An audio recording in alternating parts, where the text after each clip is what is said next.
50 खबरों के बाद इस वक्त बड़ी खबर आपको बताएं। सियाचिन की बर्फ से निकले लांस नायक हनुमंत थप्पा की हालत अभी भी गंभीर बनी हुई है।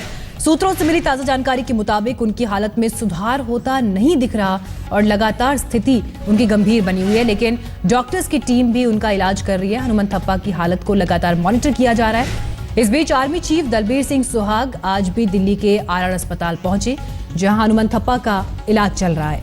उनका परिवार भी दिल्ली पहुंच गया है। डॉक्टर्स लगातार उनकी मॉनिटरिंग कर रहे हैं, उनकी सेहत में क्या सुधार आ रहा है नहीं आ रहा है ये लगातार देख रहे हैं, लेकिन हालत अभी भी गंभीर बनी हुई है। ये चिंताजनक खबर आरआर हॉस्पिटल से इस वक्त आ रही है, आर्मी का अस्पताल जहां हनुमंत थप्पा का इलाज चल रहा है। 6 दिन तक 25 फीट नीचे बर्फ के वो दबे रहे, लेकिन फिर भी अपनी सांसों को उन्होंने थामे रखा। हालत गंभीर बनी हुई है। और जानकारी के साथ आरआर अस्पताल से इस वक्त हमारे सहयोगी गौरव सावंत हमारे साथ जुड़ गए हैं।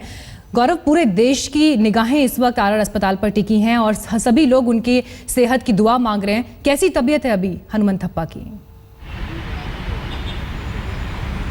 48 घंटे बेहद गंभीर रहने वाले हैं, ये डॉक्टर हमें कल ही बता चुके थे। आज 24 घंटों के बाद फिलहाल डॉक्टरों का यह कहना है कि स्थिति में कोई सुधार नहीं है। अगर उनके लंग्स, लिवर और किडनी की बात करें तो तीनों इस समय डिसफंक्शनल हैं। लांस नायक हनुमंत थप्पा अभी भी कोमा में है। डॉक्टरों को ये उम्मीद थी कि 24 घंटे बाद कुछ स्थिति सामान्य होगी, लेकिन वो सामान्य स्थिति फिलहाल नहीं हुई है।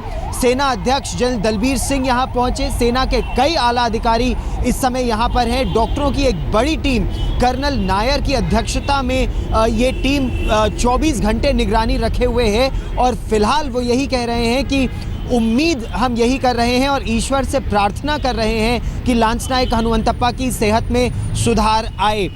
शरीर के कुछ हिस्से जो बुरी तरह से जकड़ गए थे, जिसे कोल्ड फ्रीजिंग कहते हैं, उसमें धीरे धीरे अब खून का संचार शुरू करने की कोशिश की जा रही है। और ऐसी स्थिति में एकाएक बहुत उतार चढ़ाव होता है एक सैनिक के शरीर में। तो ये जो उतार चढ़ाव है, स्टॉर्मी रिकवरी जिसे कहते हैं, ये अभी जारी है। गौरव, इस बीच अभी परिवार की तरफ से कौन कौन वहां अस्पताल में मौजूद है और क्या अभी आगे हम उम्मीद कर सकते हैं किसी तरह की मीडिया ब्रीफिंग या कोई मेडिकल बुलेटिन जारी हो सकता है सेना की तरफ से या अस्पताल प्रशासन की तरफ से? जी हाँ, सेना का जो रिसर्च और रेफरल हॉस्पिटल है, ये अगले 2 घंटों में कुछ टेस्ट इस समय चल रहे हैं। इन टेस्ट के बाद जब रिपोर्ट आएगी तो अगले 2 घंटों में उम्मीद है कि एक मेडिकल बुलेटिन जारी होगा। लांस नायक हनुमंत थप्पा का परिवार यही अस्पताल में मौजूद है। कल जैसे ही वो दिल्ली पहुंचे तो उन्हें यही अस्पताल में लाया गया। यहाँ पर जो फैमिली अकोमोडेशन है, यहीं पर उनको ठहराया गया है। लेकिन उनकी पत्नी भी केवल उनको अभी देख पाई है, वो आईसीयू में है। आईसीयू में अभी किसी को जाने की अनुमति है नहीं। प्रार्थना की जा रही है कि जल्द उनका स्वास्थ्य लाभ हो।